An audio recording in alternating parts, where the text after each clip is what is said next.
بسم اللہ الرحمن الرحیم۔ السلام علیکم۔ ایک شخص نے کہا کہ میں نے یہ کلمات کہے تھے، یہ کلمات آسمان سے سنے ہیں، کسی سے نہیں سنے۔ میں نے پوچھا وہ کیسے؟ وہ کہنے لگا ایک دفعہ میں کسرا کی طرف گیا، میری عدم موجودگی میں ایک شیطان میری شکل و صورت اور حرکات کو سکنات کے ساتھ میری بیوی کے ساتھ معاشرے رکھنے لگا۔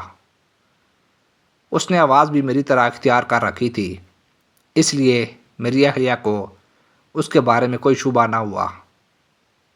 جب میں سفر سے واپس آیا تو اس نے خوشی کا اظہار نہ کیا اور پہلے کی طرح اپنے آپ کو آراستہ نہ کیا۔ میں نے تعجب کا اظہار کیا تو وہ کہنے لگی تم کہیں نہیں گئے تھے۔ پھر وہ شیطان میرے پاس آیا اور کہنے لگا میں ایک جن ہوں، مجھے تمہاری بیوی سے محبت ہو گئی تھی، میں تیری شکل میں اس کے پاس آتا رہا، تم دو چیزوں میں سے ایک اختیار کر لو، یا رات تمہارے لیے اور دن میرے لیے، یا رات میرے لیے اور دن تمہارے لیے۔ میں ڈر گیا اور اپنے لیے دن منتخب کر لیا۔ ایک رات وہ میرے پاس آیا اور کہنے لگا میں نے تمہاری بیوی کے پاس رات گزاری ہے، اب آسمان کے قریب جا کر عالم بالا کی باتیں اور راز چرانے کے لیے میری باری ہے۔ میں نے پوچھا کیا تم چوری چھپے باتیں سن لیتے ہو؟ اس نے کہا ہاں۔ پھر اس نے مجھ سے پوچھا کیا تم میرے ساتھ آنا چاہتے ہو؟ میں نے ہاں کر دی۔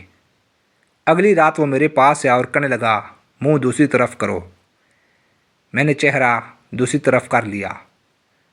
جب دوبارہ اس کی طرف دیکھا تو وہ ایک خنزیر کی شکل میں تھا، اس کے دو پار تھے۔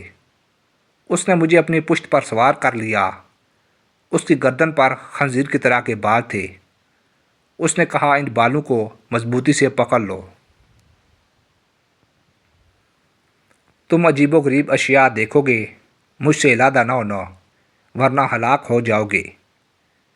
پھر اس نے اوپر کی طرف پرواز کی حتیٰ کہ آسمان سے جا کر چمٹ گیا۔ میں نے کسی ہاتف غیبی کی آواز سنی، وہ کہہ رہا تھا لا حول ولا قوت الا باللہ۔ وہ مجھے لے کر زمین پر اترا اور آبادی کے پیچھے مجھے چھوڑ گیا۔ میں نے وہ کلمات یاد کر لیے۔ صبح میں اپنے اہل خانہ کے پاس آیا، پھر جب وہ شیطان آیا تو میں نے یہی کلمات دہرا دیے۔ اس شیطان کی حالت خراب ہونے لگی۔ میں ان کلمات کو دہراتا رہا حتیٰ کہ وہ راکھ بن گیا۔